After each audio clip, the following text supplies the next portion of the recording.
কোন কোন রাজনৈতিক দল নির্বাচন যেন পিছিয়ে যায় সেজন্য অপচেষ্টা করছে, যা খুবই দুঃখজনক বলেছেন বিএনপির মহাসচিব মির্জা ফখরুল ইসলাম আলমগীর।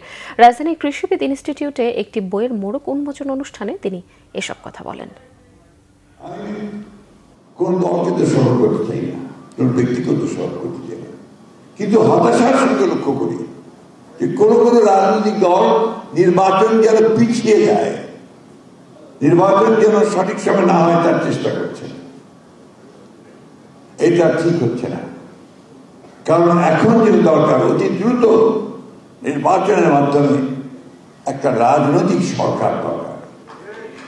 কারণ দেশের অর্থনীতি, দেশের রাজনীতি, শিক্ষা সবকিছু নির্ভর করছে আগামীতে একটি নির্বাচিত সরকার সেই ব্যবস্থাগুলিকে সামনে